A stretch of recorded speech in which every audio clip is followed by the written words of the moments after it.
Welcome to the One Hustle Show, where we're here to inspire, motivate, and educate you about other people's hustle in hopes that you can find your why. Welcome to the One Hustle Show. I'm very excited to have our guest on today.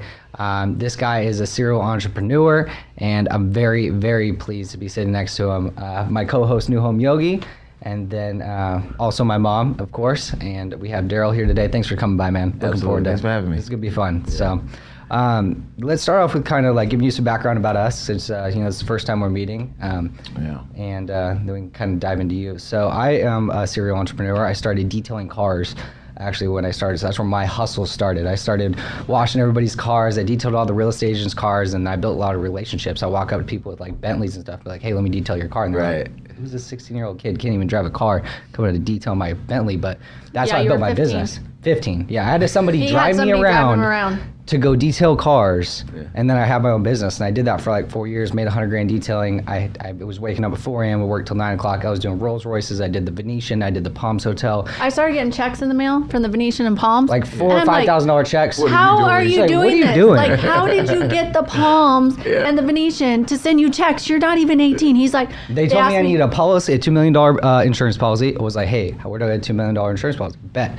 You need a business license. Where do you get a business license? My uncle was like a CPA, and so he helped me, like, it's like Nevada Silver Flume, and we did our thing, and that's how I started. And I detailed enough real estate agents' cars. Mom thought it was a joke that I wanted to get real estate because I'm 3 generations of real estate agents. And it evolved to me getting my license, and I got licensed, did my own thing. I was solopreneur, and I didn't have a team or anybody. I wouldn't learn the hard way myself, not from my family or my mom. My mom was working for the builder at the time. She had the plug for new homes, and I didn't go there. I was like, no, I don't want it. I'll go do my own thing. I was like, come work for me. You can make 6 figures and coming in. You just have to make $30,000 a year for 2 years. I was like, no way. I'm going to go work for myself. I detail cars. I'm going to go do the same thing. If I can make $100,000 detailing, I can go make way more real estate. I took a pay cut to get in real estate.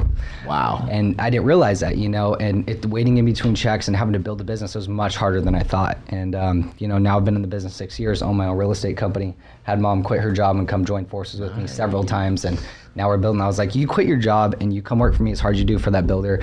I'll retire you in 3 years. And we're on year and a half, almost 2 years. Just like that. Just like kicking ass. You the only child? Yeah, only child. This is my mom, and that's like everything. I can give everything back to her because she took care of me. She was the only. She was a single mom, raised me as a single mom. So I was like, same. It's like give the world back to her. It must have been in the water, because my mom is, people say me and my mom look like brother and sister, because she had me at 15, and so same thing, single mom. And my dad was around, but the first few years she was kind of doing her thing, and I went into entrepreneurship the same way. So that's interesting. Very, very interesting. I'm excited to actually share my story with you. We're excited. We're very excited. And there's a funny thing about you. I have this thing about the law of attraction. Yeah. And I somehow saw you on Instagram a real long time ago, and I always wanted to.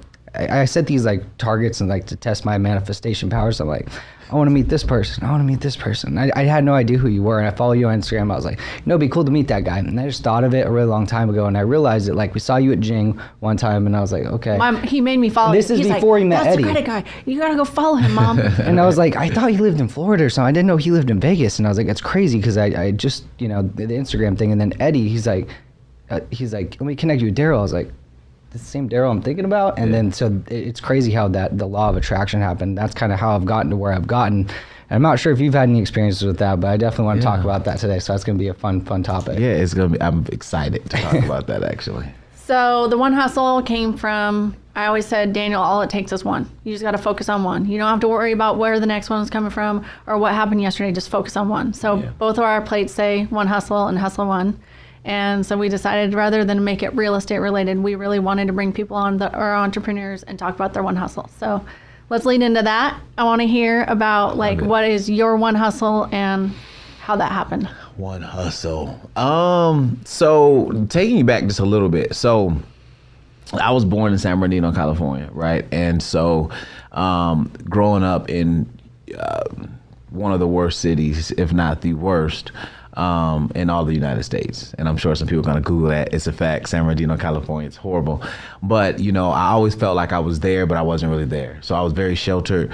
My dad being in law enforcement, my mom being an entrepreneur. So I always say that I get my discipline from my father, and I get like my high ambitions from my mom. And so growing up, my mom owned a clothing store. And so I would just spend most of my time there dealing with inventory and people and cleaning. And so that was like my first experience with real business. And then my first kind of go at entrepreneurship, I think it would probably have been like my freshman year.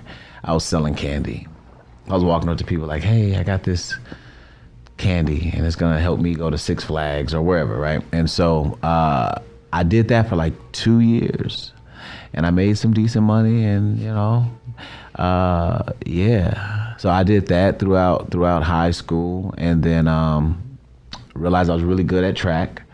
So I started running track, got tons of scholarship offers and all this stuff. And a guy actually came up to me, probably my freshman year, no, my 12th grade year. And he's like, hey, you should start going door to door. Like, we can make more money. I mean, you're going and spending 9 hours a day, right, on a weekend selling candy, Best Buy parking lots. What if you could like make triple that going door to door selling alarm systems? I'm like, people sell alarm systems? Like, what are you talking? This is like a new idea for me. So I'm like, all right, cool. Anyway, so I spent some time doing that, built character. I made some money. But again, the discipline of like learning how to follow up, how to be consistent, leadership, dealing with adversity, right? So a lot of that, I say, if you want to be an entrepreneur, your first stop should be door to door. Like, you should go and try to sell some shit. Can I say shit on here? Oh yeah. Yeah, well, you should sell some shit. And it just builds character. Whether you do good or not, doesn't matter. I think that a lot of failure is tied to people improperly setting their expectations. And I think that social media has made it even worse, to where, you feel like it's supposed to be like A to B super quick, and you forget that there are lessons even inside of that process. And I think that a lot of people don't really fail at entrepreneurship. I don't even think that's possible. I think people fail at learning the lessons. And so they keep retaking the tests, and they're like, man, this is not working. Well, it's like, because you're still at this first place of like this lesson that you ever refused to learn. And so what I loved about going door to door is it taught me lessons that I learned from. And then that led me to network marketing. Doom. I don't know if you do like an edit into it. Yeah, network marketing. Yeah, that opens the door to. Yeah. I always say life teaches you the lesson until you learn keeps it. teaching you the same lesson until you learn it, or you learn to listen. And you have to change, and that's really, I think it's important. That's why I want to do the podcast, to show people like the mindset side of things. I think that's the biggest part that people lack, is the mindset side of things, wrapping their head around it. Yeah. And it's crazy. Yeah. So that's cool. Network marketing.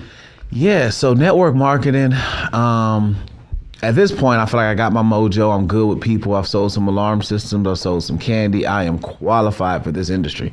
And so I go and I start talking to all my broke friends, and I start telling them how this industry is going to change their life. And this guy in a Lamborghini told me that I can make $100,000 a year.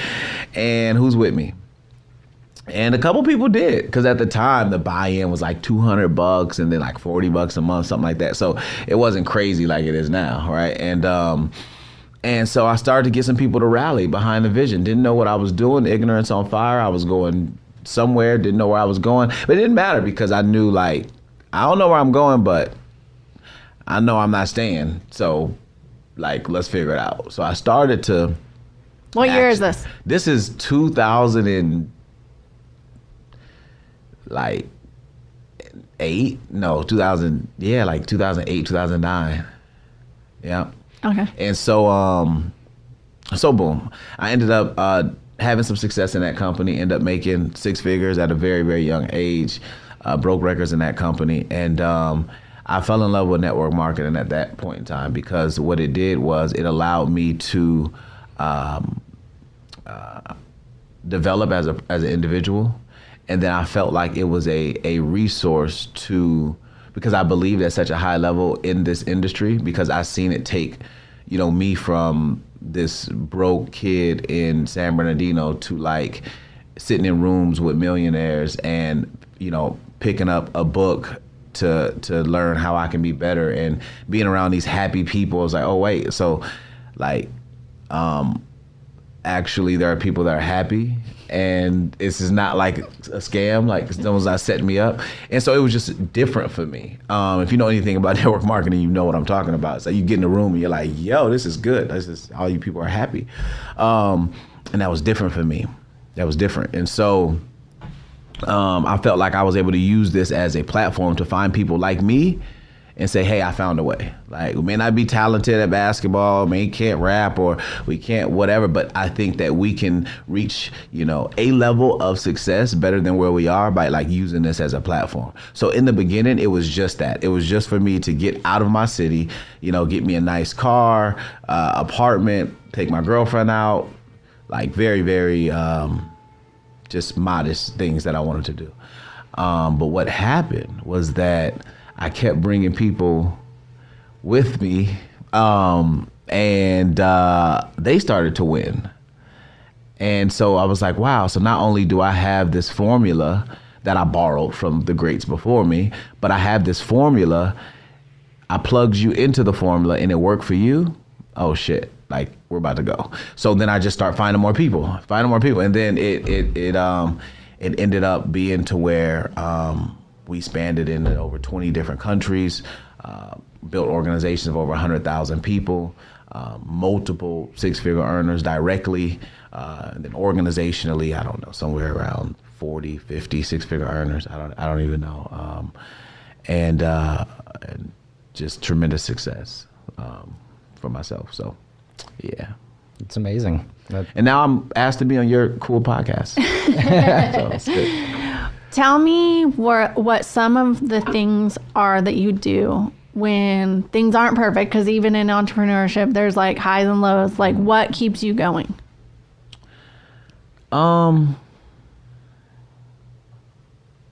What keeps me going is that I look at things that don't happen as I'd like them to happen. I look at those things as guides.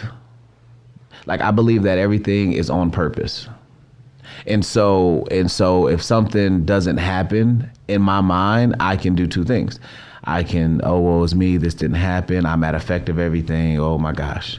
Or I could say, wow, I'm grateful because that evidently didn't happen because it wasn't supposed to happen. And when you enter into a space of just really gratitude, I think it makes room for things to multiply in your life. And so, for me, I don't mean to sound like corny or cliche, but, I think bad stuff happens to all of us, but it's, what is the difference between maybe me and like the average person? We both deal with stuff, but it's just how I internalize it. And I don't get so caught up emotionally in what happens because I believe that it's supposed to. And when you act in that way, I think that even if I'm wrong and for some reason it's not supposed to happen, well, what does it hurt me to believe that it's for like my betterment?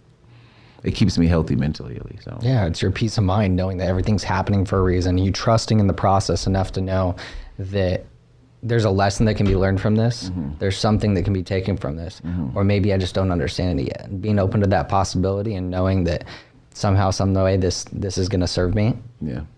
You don't hold attachment to it. You don't let it weigh you down. Yeah, sure. Yeah. Yep. So, and then other times when I deal with stuff, I just choose not to deal with it. Stuff happens. I'm like, I'm not going to deal with it. Don't text me about it. Don't call me. I'm just choosing not to deal with this. And so that's, yeah. That answer your question? Yeah. Was it hard, like shedding friends and the things that you had to become the person that you are today? Yeah, it's always tough. I always say I never had to cut anyone off. I think they cut themselves off as you grow. People just, when things happen, inside of you start to become a new person. And so the person that, was my best friend on the playground may not be because my interests are different. So, it's rare that you get to take individuals through each season with you, unless you like, and that can go like really deep into just like, but we won't go there. But it's rare that you take people through each season with you, right? And so I learned not to get too attached to like the person necessarily, because that would be kind of selfish, right? But to just appreciate them in that moment of whatever purpose they have in my life in that season. And then, and whenever it's supposed to be over, it will be. But it is tough when you lose people, but it's only tough because you create a bond with a person, or you create I don't say convenience, but you get comfortable, right? And so when I was growing, I'll give you an example. It's one of my best friends, like my best friend. Like he could probably have my girlfriend, but not right now, but probably could have at the time. Like we were like best buds. And we start building my first company together. He was actually the reason why I joined, because he's like, yeah, and I'm like, yeah, and I'm like, if you're yeah, I'm yeah. And so we would just like sit in the car and just be like, man, when we make it to 100,000 or 200,000 or maybe even millionaire status, like it's gonna be so dope. And so we would really like, a lot of the beginning part of my journey was with him. Somewhere along the line, he forgot the assignment. And so he started to like drift. And so what brought us together in that first season, when I said I wanted to be successful, like I meant that. And I don't think he did. And so what ended up happening was that you no longer served a purpose in my life. And it's okay, but I see you when I see you. Because when you start looking at life like, yo, I get one of these things. And so I have to be in my purpose. And if my purpose is attached to you for 2 to 4 to 5 to 10 seasons, perfect. I'll know that by how I feel when we're connected. But if in every interaction I feel defeated, if in every interaction I feel like you're taking more from me than what you're giving, then it's time to like separate. And I think that it's never easy though.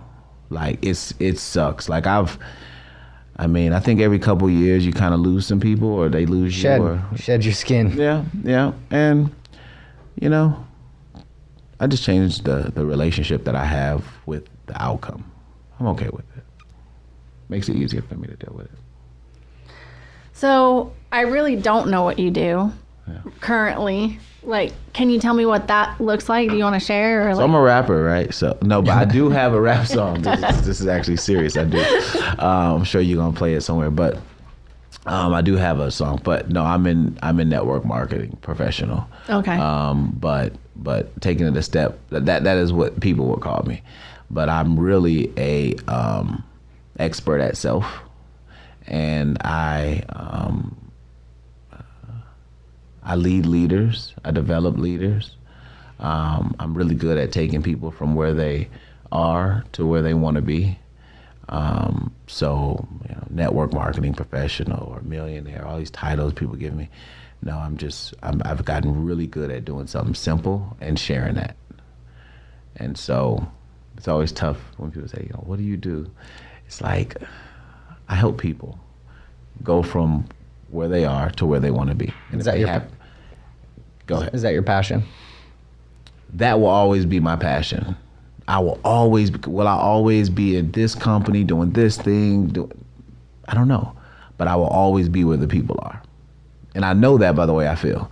Like no matter what I'm going through in business, like I get my energy from knowing like I can basically save another life. In my mind, I'm a superhero.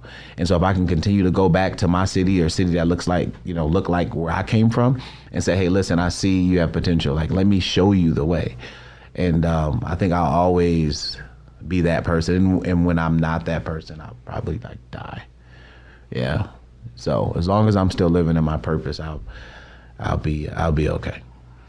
I drove through the Starbucks drive-thru for 9 years telling this girl she was in the wrong business and that she needed to get into real estate. And on the 10th year, she showed up in my sales office with a real estate license. But for 9 years, I drove through her Starbucks drive-thru and was like, wow. You're doing the wrong thing. Yeah. You're doing the wrong thing. Wow. So when those things happen, I feel you on that. Because, like, I tell Daniel and I tell people, like, I don't love real estate. It's just my vehicle. Because, like, this is what I really like. I like to learn about people. Like, how'd you get where you went?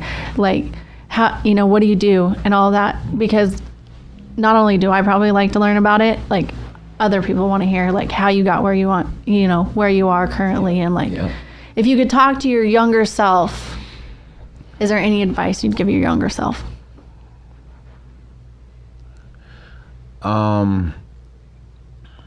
Dream bigger, faster. Yeah. If I could talk to my younger self, dream bigger, faster.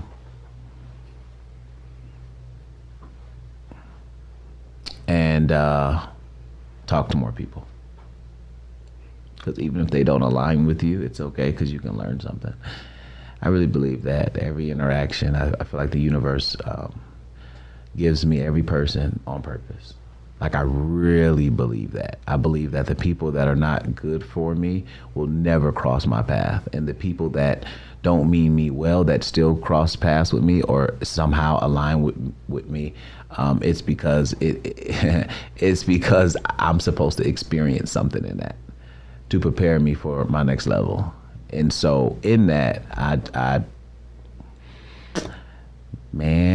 think I'm like the favorite on the planet in my mind. And I think, and so it's so crazy, I think it's like a group of us, like a cool kid club. And when people think like me, I know that they're like you get it. Oh, it's so reassuring when you meet people and you sit next to people you interact with, and you're like, you're different. Yeah. Like, and you it's more of a feeling. It's like you finally feel a peace. It's like you feel free to just like be, and that's hard because a lot of people judge you for, your success and like, oh, he's bragging. He's not, this is my life. Yeah. And most people, that's just how it is. That's their perception. And being around people that aren't like that, that's the normal conversation. The conversation is about elevating and thinking and thoughts and businesses, and it's so cool when the conversation shifts and the energy changes. It's a completely different energy. Yeah. And I definitely feel that from you. Yeah, I think that's important. I think that whatever, so just spiritually, I believe that we should always do the thing that makes us vibrate the highest, whether it's music, conversation, people. So it's like, oh, be humble, or you're bragging, or any of those type of things. What do you mean by that? Like, what is your intent? Like, what do you want me to do with that information? So you want me to be humble because being who I am makes you feel uncomfortable. Okay.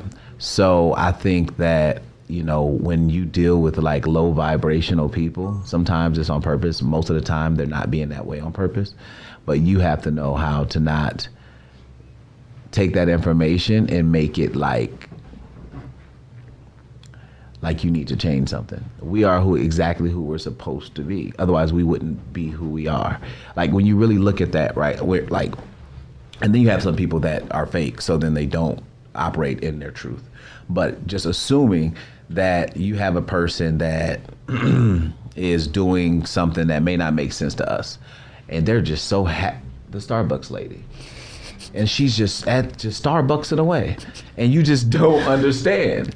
Yeah. But she's on her purpose, and that has to be in her first 9 chapters of her life. She's there, and to you, you're like, why? But she probably got something from that she needed, and we ain't even getting into like past life, and so we don't know why people are choosing what they're choosing, and then you look up and she's like superstar real estate agent, or maybe a superstar mom, or maybe she's learned love and compassion and she gives that to someone, and that person that she gives it to was missing that, right? So maybe they're like this superstar millionaire, but they miss love, and because she had 9 years of experience working at Starbucks, she has love, and then she brings that to the other person that didn't. And that's why I say all of us are really connected. We all have pieces to give each other, which is what creates like this thing. So I don't even know why I even went that deep, or like where I was going with that, but I think it meant to go there because I wanted to talk about you talked about past lives. We talk about, all these different things. And I'm really curious about what your thoughts are on that now.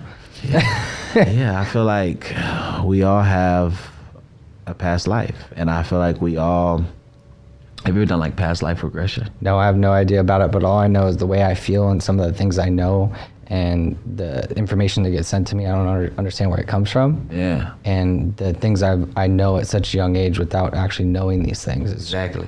there's no other way to explain it for me. That's the only way I can wrap my head around it. Yeah. So I think it has a lot to do with who we were.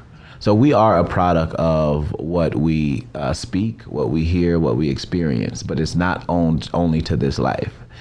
And I'm sure somebody else with a big platform will argue me down that there is no other life after this or before this. But I got the mic right now, and I believe that it does exist. There is life after this, and there's life before this, and there's going to be life in some capacity forever, period. But I do believe that energy is never lost, and we all are just energy. And so if energy is never lost, it's simply transferred. Then if we are energy as human, then we just keep like replicating and keep happening. And so I think that we can lose in the physical, like our physical, but I think the spirit continues to go. So when you have this person that excels and they're just first year draft pick, superstar, whatever, or genius, or like, man, this is your first time being a dad, like you rock, or whatever it is.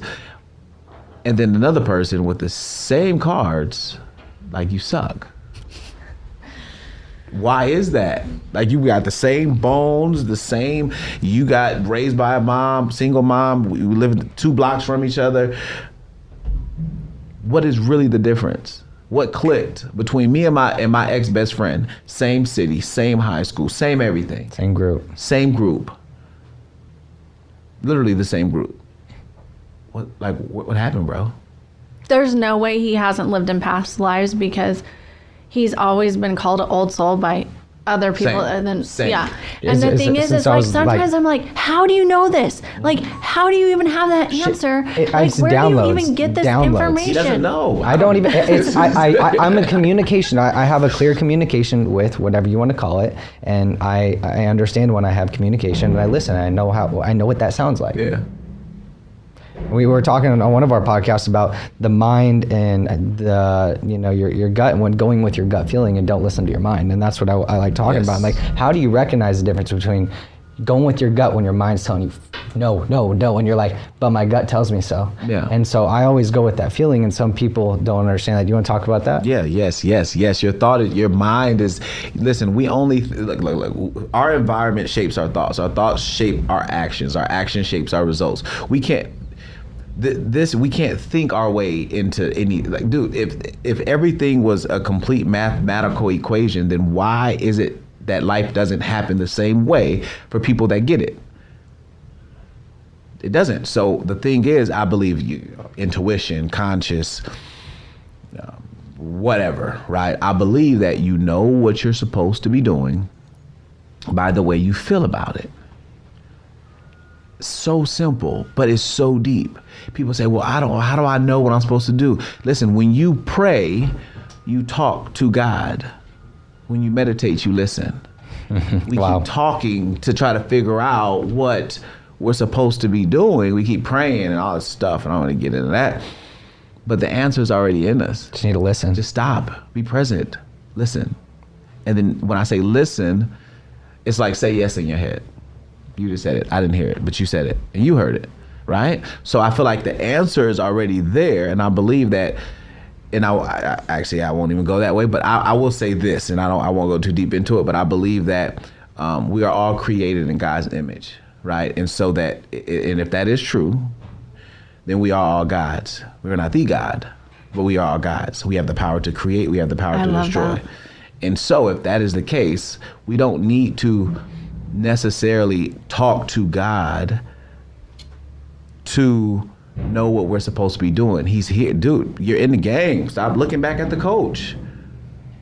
You got this happening, that happening, this person talking. So you're not even present enough to center and say, okay, I'm going to figure out this answer by just being present. And I'm going to be still. And it may come to me in seconds, minutes. It may come to me in 9 years. It's going to come, but it's not going to come from me praying about it. Like what is that? It's, we have the power to create our words, our worlds. Our words create our worlds. In the beginning, there was the Word. From the word, there was a creation, the world. So we can speak a thing and create a world, our world. So I'm going to speak a thing. I'm going to speak the thing of, I'm so happy and grateful now that I live where I want to live. I drive where I want to drive, what I want to drive. I have the most successful podcast in Vegas. I'm the #1 realtor. I'm the #1 network marketing person. Whatever I speak is now an energy going to the universe, and then the universe conspires to give me what I just spoke, because my words create worlds. And I think that we are all byproducts of whatever we've spoken. So you have a person, you're like, damn, that person's life sucks. They've spoke it. Mm-hmm. Whether they said yes out loud or they said up here. Absolutely. And you have to monitor your thoughts. You have to weed out, you have to pull the weeds, in your brain. Like, you have these thoughts, and you have to be careful what you do with those thoughts, because the same thoughts that can attract and make you successful and got you to the point you want to get, for me, are all the same thoughts that can go on the downhill. And it's just as powerful. It's actually faster. Yeah. It's like, whoosh, you can like climb, and you just hit the slide, whoop, straight down. So you got to control it. You got to control it. Got it. Like, she was about to say something on the podcast. She's king of this. Like, within 5 to 10 minutes, she just look at the clock. You're like, oh, she said it, and it's there. People text her from 5 years ago. Watch your words, watch your thoughts, watch what you even think about, and don't stop it before you project it. Absolutely. Because it starts here, and if you let it go there. Yeah. Like, I mean, that could be a whole nother podcast. Yes, watch your words. I believe that all these titles, all this stuff, all these things I've been able to accomplish, like, I am the example that we can speak life over ourselves. Life and death is all in the power of the tongue. If you want to go biblical, right? It's all there. It's all written. So if that is true, maybe I could create a new me. Maybe I can speak the new me into existence. I mean, what I've been speaking obviously isn't working, so let me try something else. I believe it, like, sickening. Like, you can't outbelieve me. You could be sexier, you could be more talented, you could have a stronger team. But I believe at such an intensely passionate, high level that it scares some people. Right? And I think that is why everything I want shows up in my life. Except for a wife at this point, but that's coming too. You spoke it. You just spoke it. You got to watch it. You got to watch what you say out there. You got to be careful about speaking your words. I did that on purpose. Oh, okay. Not yet. That's good. That's good. Don't put that on Instagram. They're going to start DMing me. I'm like, yo, hey, chill. I'm going to wait for the universe to tell me. I love it. So do you think you were just born with that, or do you think that you developed that? I start trying things.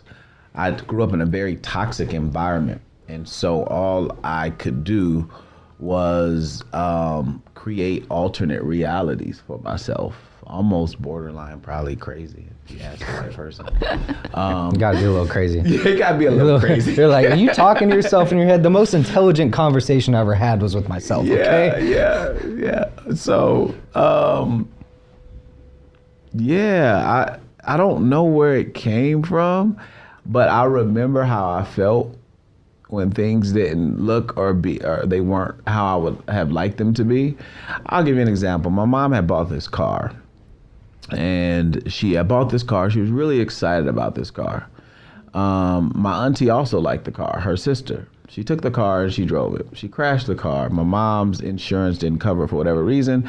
My mom didn't have the money to fix it. So she would drop me off in the front of the school in this beat up car. And it just caused me so much anxiety and shame. And I didn't know why as a kid, because I don't know the difference between $1 million and 100,000. Or like, I have no concept of money at the time. But I knew the way that car made me feel. So what I started to do was I changed the relationship I had with the car. I started to tell myself that it was the car that I wanted to be in. Didn't even know what that car was, didn't know the value of it, I just knew that I didn't want to be seen in something that was broken. So So in my mind, I created an alternate reality that the car was not this beat up bucket, that in fact it was whatever the heck I wanted it to be. And at the time, I really liked the Thunderbirds. I remember seeing a Thunderbird. I was like, that's the car that I'm in. And it's so funny because I did that at a very young age. And then when I got my first car, well, one of my first cars, it was an Impala. It was like a 2007 all-white Impala. And man, I decked that thing out. It had TVs in it and rims, and I was just doing my thing. And what ended up happening was that in my car, I would always joke with my friends and say, listen, if you just look straight out the window, it's my Bentley. And like almost sickening. I wish I had some friends here to like confirm that. Like I would joke, but I was like dead ass. Like, don't slam my Bentley door. Like I was making the thing real. Still at the time didn't know why I was doing it, but I was doing it. And so I'm in my Impala and it became my Bentley. It became my, like, I got the Bentley. And then I used to go walk through model homes. Man, this sure would be nice. And I would make it like a job. Like, oh yeah, like what are you doing this week? Oh, I'm gonna go look at some model homes. And I would drive out the way, like, oh, let me go to Escondido, let me go to LA. Oh, no proof of funds? I'm there. Right? Yeah. Funds, like it's not gonna work. Nope. So I would go and look at these houses and I would touch the walls. And I would act like I'm opening the doors and in my house and welcome to my, you remember like MTV Cribs? Oh, welcome to my house. Like I would play this joke with my girlfriend, like welcome to my house. Like, but I was serious, like I was joking. You're so visualizing. She didn't think I was crazy, but I was like dead ass, like welcome to my kitchen. And I think I'm gonna change these cabinets. And then like I bought one of my dream houses. When did you do that? About a year ago. Okay. And it's on the market now if y'all need a house. I'm selling it. Because now I start looking at these $5.5 million houses. You're like, it's within reach? Yeah, no, it definitely is. So I'm like, I told my realtor, I said, the other week, this is a true story. I said, I know my budget is $5 million, but I'm not like, that is comfortable for me. Oh, then you need to push it. I said, I only want to see 10 million. I swear to God, I only want to see $10 million houses. What? And he's like, I'm like, yeah. Forget all that. I don't care about that. $10 million houses. He shows me like 3, 4, 5 of them. I'm like, okay, cool. I believe. So right now, there's going to be my temporary spot. Give me the $5 million house. But 10, I'm coming. And here's the thing. It's not about the size. It's about I exist to progress. People try to say, oh, what do you care about the houses and the cars? And dude, it's a trophy. Like I need to find something on this planet to keep me moving forward. What do you want me just to like save the owl somewhere? Like, what do you want me to do? And I feel like I know what I'm supposed to be doing because how I feel. So if I want to go and look at a $200,000 house, then upgrade to a 500, then a million, and then 5, and then 10, I'm going to do just that. And I don't care how you feel about how I feel about it because I'm on my purpose. Like, just stay in your lane. Just do move out of my shit. way, right? Yeah, like let me do my thing. So anyways, I can go on about that, but. So it sounds like a lot of visualization, and you just don't realize what you're doing until, I mean, have you read Think and Grow Rich and all that? I mean, I read that. I watched The Secret when I was 8 years old. That's how it started. I sat him down and had him 8 watch years old, The and I was Secret. like, what is this shit she's having me watch? And I was like, what? That's good. And then I was like, let's see if it works. I made him do vision boards. So I did vision boards. Everything I put on the vision board I've had. And then so as I got older, I did a vision board every year, every 2 years, and everything I've had. And that's continued. Now here I am. Here's my vision board. Check. Yes. Me too. And so I'm like, okay, what's next? And I like challenged myself. Eddie, like, he's the reason we did the podcast. He's called me out. He's like, you want to do a podcast? Let's do it. He punked him. And I was like, yes, somebody else in his life to punk him. Bet, ordered. There's an order. I was like, let's go. Let's do it. And he's like, and it's kind of a back and forth thing. I'm like, all right, now you got to record me. Get it going. And like, it's commitment. But like, it starts with the belief. You have the vision. And then you just like, it's the vision. Some people just have the vision and you just believe in the vision so vividly that, that's an amazing story about how you were just like literally visualizing, like, look out the window, you can see my Bentley. Yeah. No, yeah. That's how it is. Look out the window, I'm in a $10 million house. Exactly. What's funny is my dad is like great with his words, but he never took action on all of this stuff. So like growing up, he instilled some great values and sayings that I still carry with me today, but he never implemented it. He like said it, but never like put the action behind it. So life happens to us. yeah, sometimes. it's crazy. So like I tried to like show Daniel at a young age that I was doing that, you know, is to show the example. And now he's my mentor. Literally. Yeah. Yeah. And then, man, imagine generation after you. And by that time, they're going to be like, think a thing and it shows up like immediately. Yeah. Insane. Yeah. That's why I always tell people, when you're around me, like, be careful. When you come around me, you're going to believe like some crazy shit. You're going to start thinking you're Superman. Watch out. You know, and that is on purpose. Like, my friends, I'm like, yo, like, what is the intent? Like, where you want to be? Right? Like, I think people sometimes, they'll say like, I want to be rich. I want to start a podcast, and I want to get in shape one day. That's not detailed enough. Like, we got to be intentional. How rich? How in shape? What does that look like? Matter of fact, put the in shape, put that on a dream board. Everywhere in my house, I see 12 million. Everywhere in my house, I see 12 million because I've never made $1 million a month for 12 months. I've never made $12 million in 12 months. Oh, it's not about the money. No, fuck off. It's not about the money. It's that I need to be stretched. I know what, it's like income claims on here. I know what certain amounts of money feel like already. I'm there. Now it's like, okay, I need something next. Not because of the 12, but because who it's going to make me to be able to Become that 12, yeah. You know? And so I think that we have to be intentional. We have to be on purpose. We have to be intentional with our words. And we have to be specific. Extremely specific. You gotta be. Like, my Bentley was a white Bentley. I had I don't even remember the rims. I don't even remember the rims, but I know it was a white Bentley and it was the alloy, some type of rims. But I seen it up here. I don't know the name of it, but I seen my Bentley. I would go to car shows, Lamborghini, you know, all that stuff. Now I have 3 Lamborghinis. It's ridiculous, but I had to see those things. And now it's a game. Probably is a game. Even for you. It is. It's my game. It's how I wake up every day. It's my game is life. Yeah. How far can we take it? How high can I go? How fast can I go? I have an obsession with jets. I see my jets clearly. I know what colors they are. They're neon. I know exactly how many I'm gonna have. I know what the model they are. I know how much gas it takes me to go from Vegas to Miami. I know how much it costs for a pilot. I know all these things. But it started with me looking up at the jet, and I was like, I want the jet. Then I looked up who owned the tail numbers. Who are these people owning the jets? So on purpose. Oh, yeah. So on purpose. And what is my stitching going to look like? What color is my railing? I don't want it to be a chrome railing. I want it to be black chrome. I want all black chrome, and I want black jets. Yeah. And it's just like hyper. Bro, you're crazy. Somebody's going to say you're crazy. Yeah. Most people do. They're like, oh, that's crazy. And they say it, and it's like, it's so, I feel it's funny when I say that to them, because it makes them feel so uncomfortable and think it's like, it's like a fantasy. Yeah. He's just fantasizing, you know, but it's like, that's my superpower. Yeah. I'm trained in planes because he makes me name every single one of them. Who's flying that plane? Like, he trains me to know, like. But now you're into the jet thing. And so is my fiance. My fiance, I manifested her. I'll call him and be like, look at that I was like, jet. I want You the gotta blonde look. It's girl. coming. I wanted her to be short. I wanted her to look like this. I was very specific. I wanted her to do all the sports with me. She's a professional motocross racer. She's a professional snowboarder. She's a certified badass. And like, I manifested that. I was on a snowboard lift, and I was like, Mom, see that girl in the cheetah pants? Follow her on Instagram. I'm going to marry that girl.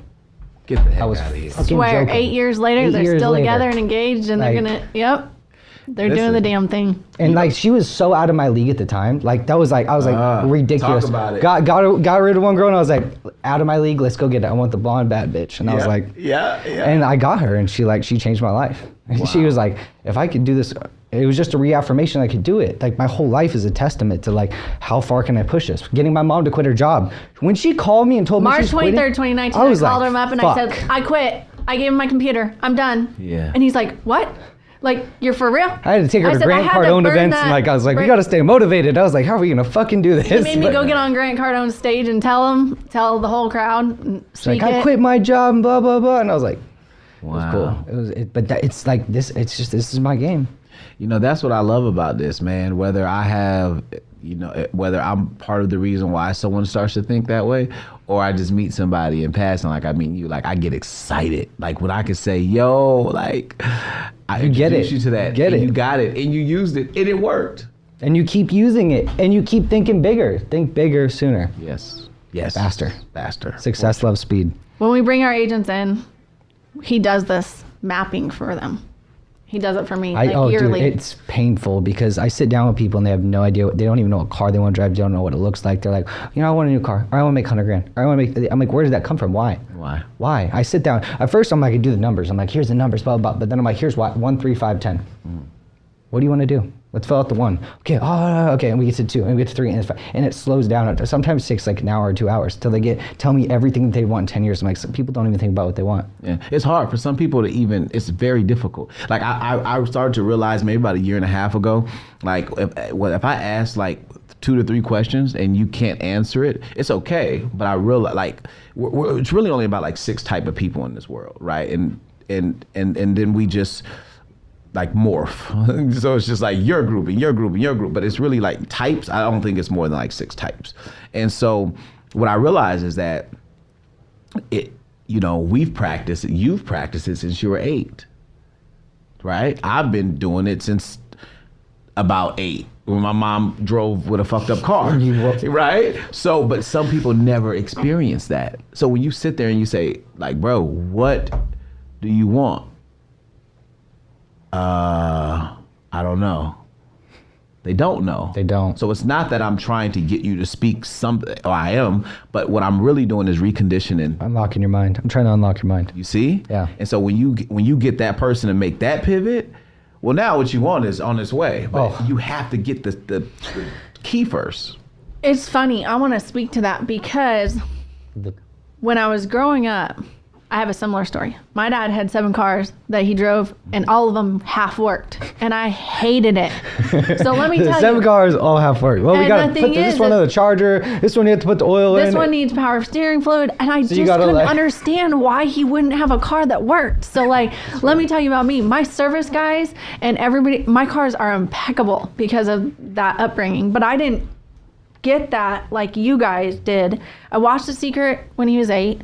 I sold 11 homes the next week at my home builder in a down market. Wow. They brought me up to talk about like what I was doing. And I told them I watched this movie, I made a board, and I started selling homes. My partner was on vacation. He came back to 11 homes sold in a down market. And he was like, what the? Wow. So, but I didn't have that visualization that you guys did or any of that. I started it with The Secret, and I started it with the vision board, and I evolved it from there. But now, like, because of the way he's evolved, he does that for me. I help her recognize he helps when she's me doing those things. He hyper-focus it. And like, now I'm time hopping. March 23rd, 2019, I quit. September of 20, we opened the business. September of 21, I got my loan license. December of 19, I got certified to teach yoga. But because of what he's gifted me, because I don't have what you guys have. But you gifted him and he regifted it. Right, in ways beyond. Watered me and so like what I want to say is like, I'm 43, like I'll speak it, and I'll tell you from 40 to 43, I've like time hopped because of doing these. 3 years. Like 3 years. I was doing great, making 6 figures, raising a son single-handedly, and did a great job. He's my best accomplishment. But it wasn't until I hyper-focused, like what you guys are speaking on, that I started time hopping and and now I'm like obsessed. I made an income goal that was very uncomfortable this year. And I like spoke it at our event to like people because in a room full of people, just like I'm making 1.8 million this year, and everybody's like, real estate. So 1.8 is so specific too. I love it. 1.8 because 18 is my lucky number. 18, and that's like to do that and to speak it to run a business. I want that personally take home after everything. So we ran numbers on that number, 1.8 take home, which is 3.6 for the both of us, which is like 76 million, which is like 6 million a month. 1.5. I mean, we hyper focused it. Talk your shit, man. And then we this is what we do now is we literally like on a weekly basis, like have you hit the goal? How many people have you talked to? Have you done it? Are we making it? All while trying to help our agents get to their income goals. And we sold like 60 houses last year in the midst of growing a business, in the midst of getting your loan license, in the midst of doing all this stuff. I think what you guys have right here is so dope. I think that's dope. And I value the hell out of it. It's special to me, and that's the reason why I'm doing this, to share it with people. I think people need to see that.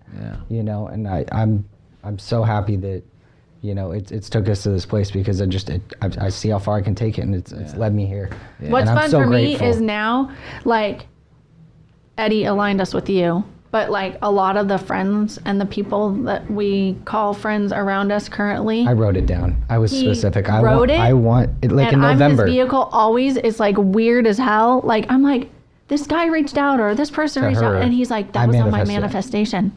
What happened? So like he'll write something down. I'll manifest. He'll be like, I want to meet you. He figured I'd be the one to connect you guys because that's how it works. Just how it works. So you guys had this all planned out? No. No, but I'm saying like he spoke that he would meet you. I followed you at Jing, and ironically it happened through Eddie. But normally, this is a normal thing that happens. She's my vehicle of where how the manifestations come. They come through her typically. So I'll get a DM on Instagram from somebody that he wrote on his manifestations, and he'll go back and show me the day he wrote it and how we figure out how long it happened like from the time he wrote it till it comes like through me. 2 to 4 hours for her. It's like, so her speed, but she doesn't understand her power. I understand the power, but it takes me a little bit longer. I have to consistently think about it with fire, and like I have to like intentionally do it. And like I wanted a different circle of friends. I was like, I don't have anybody that I can, sit down relate. and like relate. Like I feel like everybody drains my cup. They're like poking holes in it. I'm like, ugh, I'm done. And then like I got this new group of friends. She got a supercar. We get in the supercar club, and I'm like, dude, these people fill my cup up. Like I leave them like juiced up. Like I can't even go to sleep. I'm like, Your girl has a supercar? No, my mom got a supercar, and so we started hanging out with the supercar club people. I got the Taycan. I love it. I'm here for it. And so this just it changed my like having a different group of people. I'm like, because I'm so young, I don't have any friends my age. How old are you? 24 years old. Oh yeah, man. It's just it's lonely. So it's like having friends that are like, most of my friends are my clients. They're entrepreneurs, they're serial entrepreneurs, they're successful people, and I was like, those are the people I want to be around all the time. And I was like, I want more of those people that are my friends, not necessarily people I always do business with. You can do business with friends, but I want friends like that. And I wrote that down, and it's like crazy, like the people I've attracted since then, because I started that in November, and those people have all showed up in my life, and it's so filling to know that those people exist out there, and I still have the power in a different realm. I still use this power in just different realms of my life, whether it's personal, whether it's business, whether it's spiritual, whether it's health, all of it. It's you can go out there and get it. And I think it's important that people know that. I agree. Can you tell me of a story of where you took somebody from like not knowing their power, kind of like what Daniel does for me, and got them to where they're at now? I mean, they did the work, but they listened to you, and it fills your cup because you got to see that. Can I tell you? I have so many. Pick one. Pick your favorite. Who do I want to give energy to? Because anything I speak about. So let me see. We'll let you think about it. I get that. Yeah. So I have a friend who got in some. She's from back home. She got in some legal trouble. Her and her guy. Got caught up in some things she probably shouldn't have been doing, but made a lot of money doing it. Being from the city that I'm from, remember I told you that don't much come out of there. And if you're making money, it ain't from something legal. So she had this kind of warped way of thinking, and her solutions weren't always the best, but our best thinking has us where we are. And so we connected, she aligned, I guess I should say, maybe 2 years ago with me, because we've been connected since kids, but we aligned about 2 years ago. The person that she's become in that time is almost unrecognizable. The way she thinks, the way she treats people, and of course she aligned with me, so she made some money. But just watching her pick up certain books and listen to certain audios that I did in like year 1, year 2. Some of them I listen to now, but for her first conversation to me, it'd be like, "What? This is like corny. Like, what is this, bro? Like, what do you mean you're gonna speak? And what is the secret? And what is thinking growth? Like, this is corny as shit." But I had the relationship with her, and she trusted me. So that trust is why she believed. Then she started to do the thing that I was suggesting, and it started to work for her. She started to speak herself into a new version of herself. And the other day I was looking through her Instagram and her Facebook, and I'm like, you're almost completely unrecognizable. I think that is dope that I played a small piece of that, because she still had to show the hell up. But that is what I'm saying. I can count the amount of seeds in an apple, but I can't count the amount of apples that are going to come from a seed. So I can say I have 6-figure earners, I have 7-figure earners, I did that. I can count that. But you can't count at 8 years old, him watching The Secret, him now pouring into you. He has kids. Now you affect your fiance because now she thinks like you, and then she's talking to her friend. We don't know really how far we could take this shit. So for me, like, I really believe when I start to think about impacting 1 billion people, impacting half a million people, when I start thinking about, like, I just got into like this new business venture and everything that, like, in my spirit, I just keep thinking like 100,000 people, 100,000 people. Like, I believe that, yes, there's going to be some financial reward attached to that, but I get 100,000 people to think like me in my Kanye West voice. It changes everything. Mm-hmm. So even if our interaction was just so you can adopt a new way of thinking and to get you to believe bigger, faster, and you're like, dude, fuck off, I'm not joining you in business, I don't care, because the biggest part of my life right now, I've created this pivot where, like, I'm pretty comfortable, to where, like, in the beginning it was like I know I need to make money, right? So now it's like I just appreciate the people. Like, if you're supposed to be in my life to make money together, cool. But if you're not, and I'm just supposed to be like the best thing that has happened to you in this season because of being connected to me, you're now a better human, I love that too.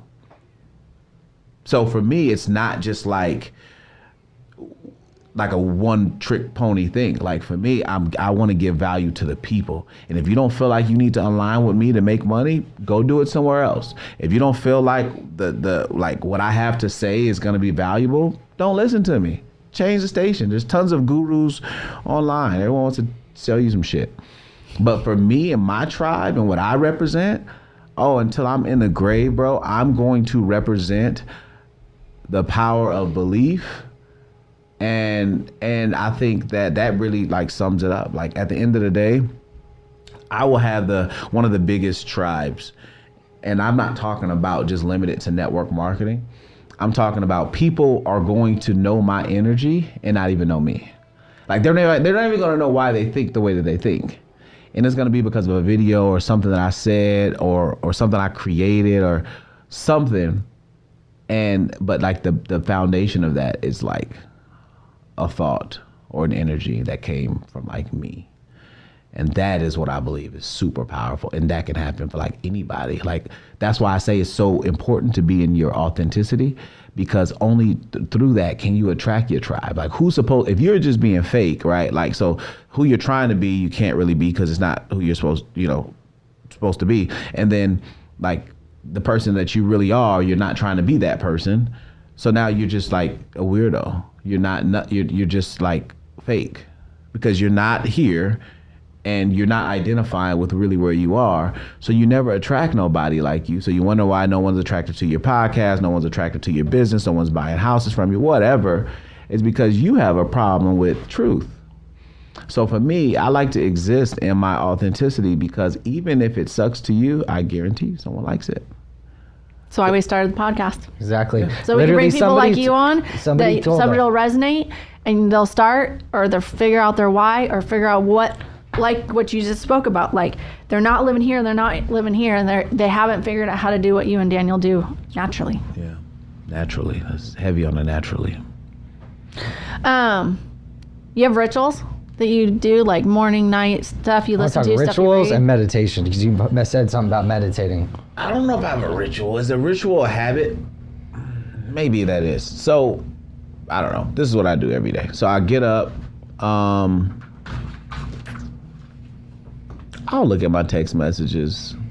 I'll lay in bed for like 15 minutes, maybe 20 if I see something cool on Instagram. I'll get up. I'll get in the shower. I try to take cold showers because I don't really like super hot water. So I try to take like cold earth showers. And then I go meditate.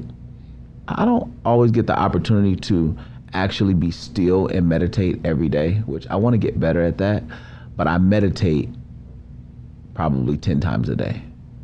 And what I mean by that, because when you think of meditate, you're like, okay, everybody be quiet. Mm-mm. No, I can do that sometimes. I have a whole meditation room. like entire room, just like blue walls, just my space. I treat it like maybe a religious person would church. You know, I get there when I get there.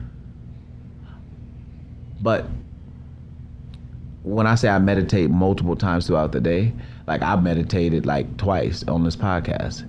It's just recentering. It's just listening to myself and then allowing myself to say, okay, go in this direction. Or that did happen, but let's not react to that. Let's just, whatever it is, that's me meditating. Because remember I said, when you pray, you talk. When you meditate, you listen. So all throughout the day, like I was with my buddies yesterday and I probably meditated probably like 20, 30 times. And that's just really just me hearing what they're saying. I'm going to internalize that. What do I feel like they need to hear? Which is coming from me, but it has to come from me. And so that a part of that is like, I think because I'm naturally an intellect, when I hear people, I listen to hear how to help. I listen to hear how to help. So I may be listening to you and you think that I'm really there, but as soon as you say something that's like cringy to me, I go into like, okay, how can I help this situation? And then, so that you asked me my ritual. I don't know where the hell I was going with that, but that's where I was supposed to go. I love it. Love it. Let it flow. And then, so meditate. I may eat sometimes. And then I just like connect with whoever's in my, like on my team at that time.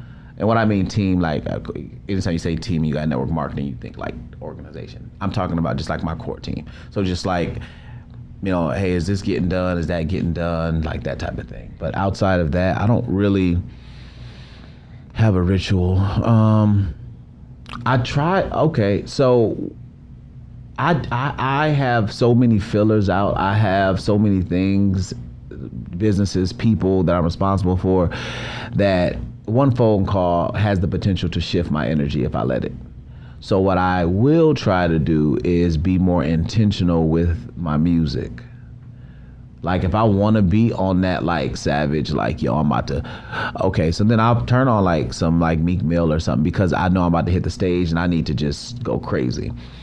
Or someone just says something that pissed me off, and before I respond to that, I need to listen to something relaxing because I realize that I need to respond to them where they are.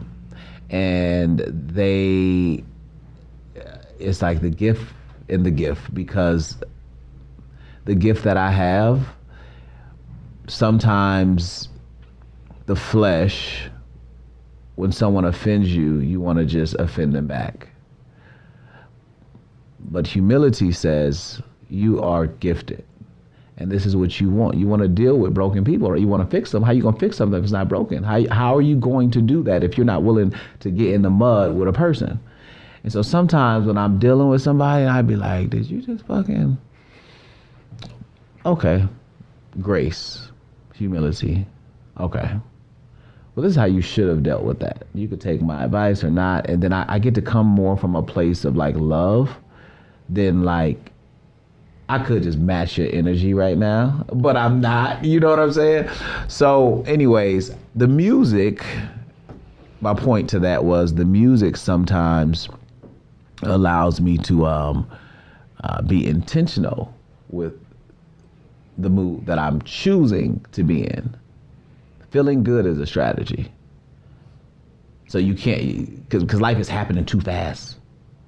So you have to take a moment to say, no, I know that this happened to make me feel this way. All right, real quick, let me reset. And then go address whatever it is that you need to address. But here's the thing, like in case somebody out there sometimes I don't do that, so don't test me. Sometimes I just may, you know, just catch me on a good day, please. I love that. Is there anything that we didn't touch on for you, Daniel? There's so much I want to talk about. But I think we got a lot of good stuff. I do want to see if you had any mentors that really changed your life, because I know my first mentor, when he got me reading all my, crazy books and stuff and listened to Les Brown, Jim Rohn, Tony Robbins, Zig Ziglar, and like it changed my life. Like that, instead of music, when I detail cars, I listen to that all day long. Yeah. So those were my mentors. Yeah. I mean, yeah, the gym room, right? You know, John C. Maxwell, Jay-Z. I think in this season of my life, I'm just on a whole nother level. And I think that I'm in this in-between space where I'm no longer where I was, but I'm not where I want to be. And every about 4 to 5 years, I enter into this space. And so all people and all things that are needed to get me to this next level are already on the way.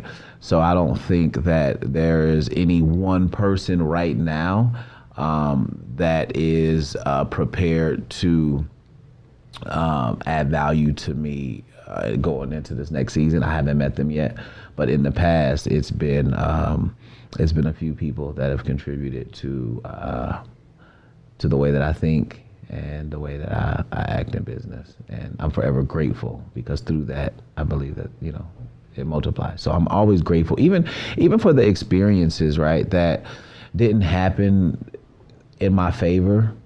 You know, like I said earlier, I'm grateful for that because, you know, I've dealt with some really messed up things that have happened. And I'm like, that sucks. Then I say, okay, but it only sucks that bad because it had to be really good at a time. So it's like, think about how can I can't break your heart. You don't love me. Like, you're not like in love. Yeah. How? Like, how can no one can hurt you like him, right? Facts. So it's like, something I am grateful. Even if he just says some dumb shit, it's like, I'm grateful because in that moment, it allowed me to become. And here's the thing, either it shows me who I need to be more like and who I need to make sure that I'm not. And sometimes, like, the universe just, because you're not going to get it. Sometimes shit has to actually slap you because you'll just keep overlooking the lesson. It has to be painful. Sometimes lessons have to be painful, so you're like, oh, I'm not going to touch that iron again. Right? Most of the time, they have to be painful enough where you actually change yourself. The ones that make you evolve are the ones that are most painful, I would say. Mm-hmm. I think it's interesting what you said because I feel like I'm in a season. I have these seasons, you know, where I killed my old self and I become this new self. I annihilate the old self. Yeah. I change so much, so rapidly. Change my environment, the people I'm around, where I live. I change the clothes I wear. I change the stuff. It just levels up. And right now I'm feeling like I'm in that transition stage where I'm annihilating the old self and it's just I'm creating my new self and stepping into my greatness. And there's nothing that can stop me. And watching her do it, I'm like, it regains a belief in myself. I'm like, I need to go bigger. Yeah. I need to even go bigger. He didn't think I'd do the Taigon.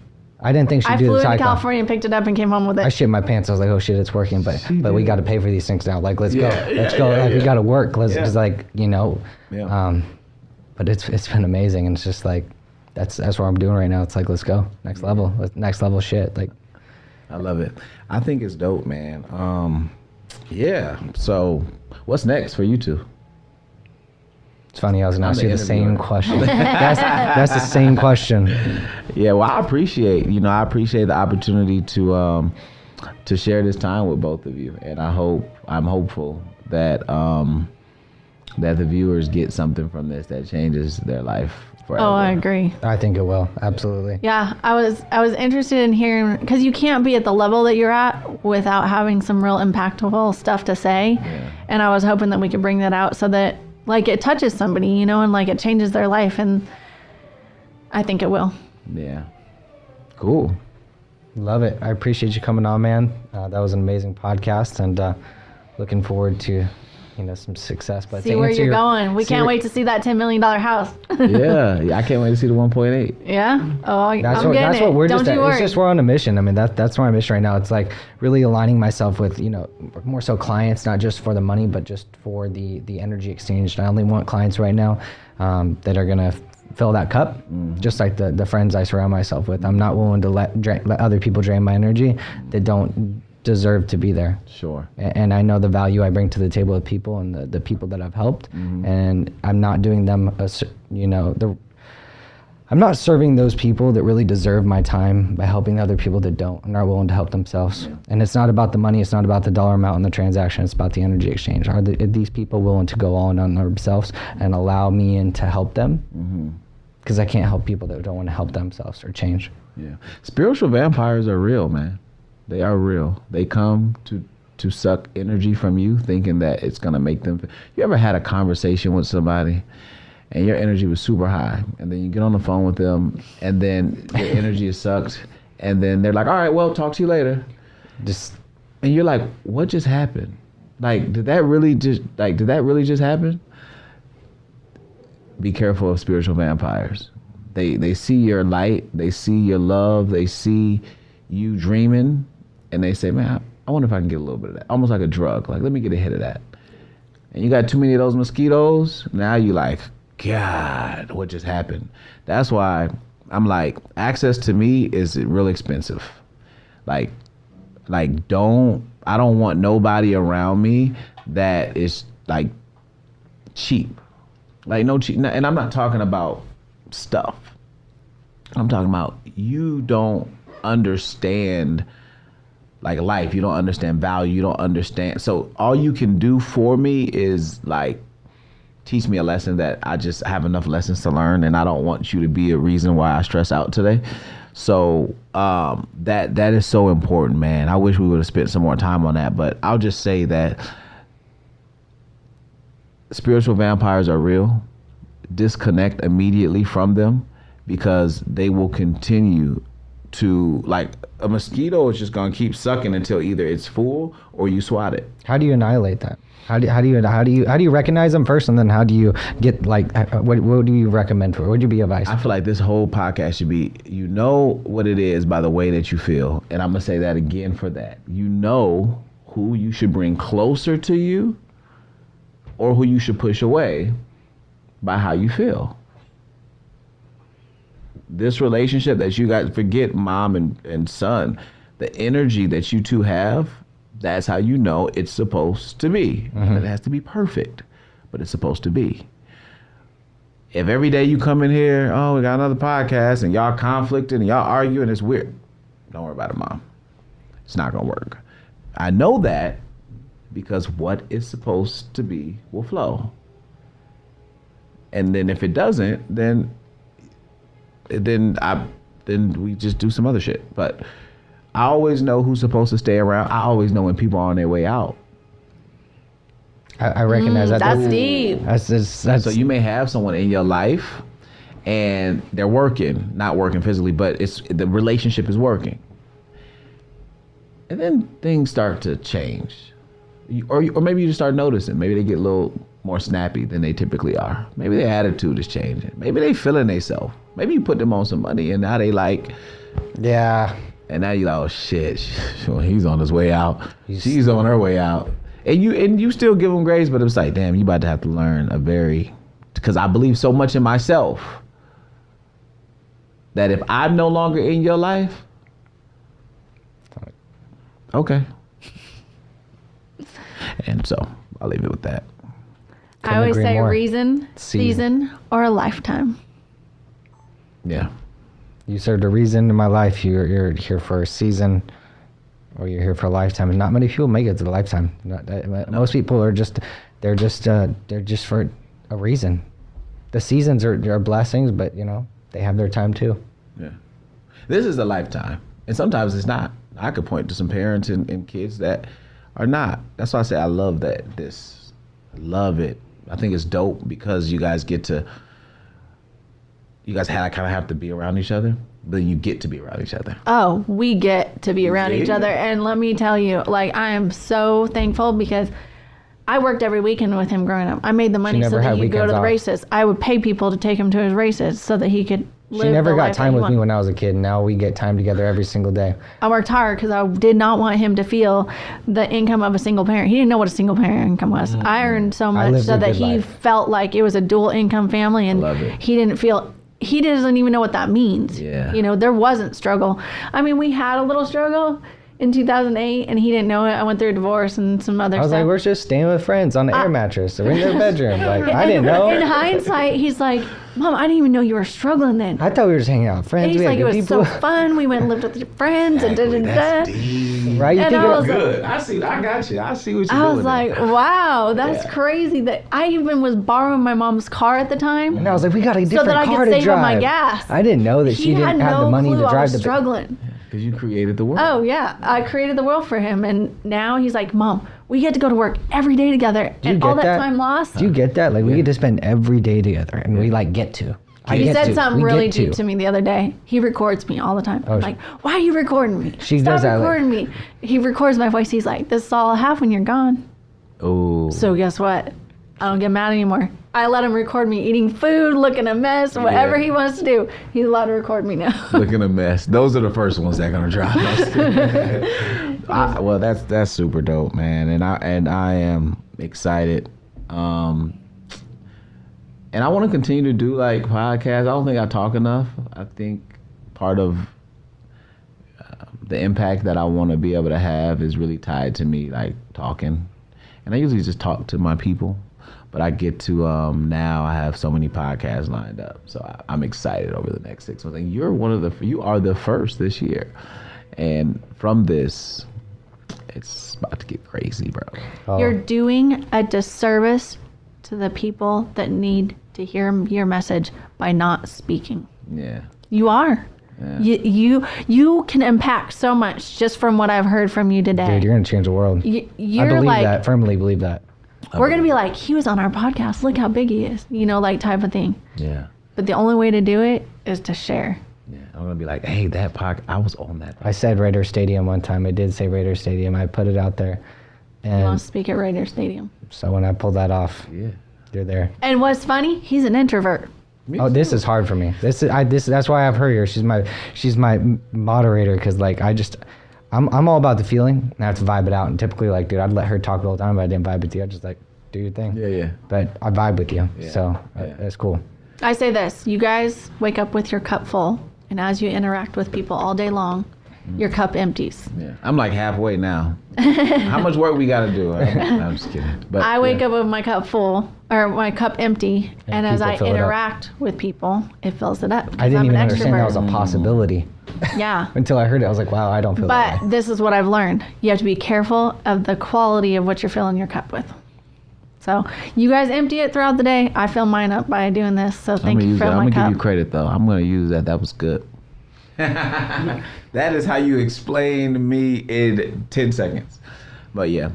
All I right. study people. I love people. Yeah. Yeah. So just wanted to thank you for having you on the show today. That was an amazing podcast. I know you're going to change a lot of people's lives, and I wish you amazing success this year. Thank you for the energy exchange. And where can people find you on social media? Well, thank you, and I appreciate the opportunity to be on this platform. And I believe that we are going to change a lot of lives off of this platform and this segment. And so you can follow me at Darryl Drake on all platforms: Instagram, Darryl Drake, DARRYL DRAKE, and that is the same across every social media site. So I look forward to connecting with each and every one of you all. And yeah, it's a vibe, and you know the vibes. Vibes.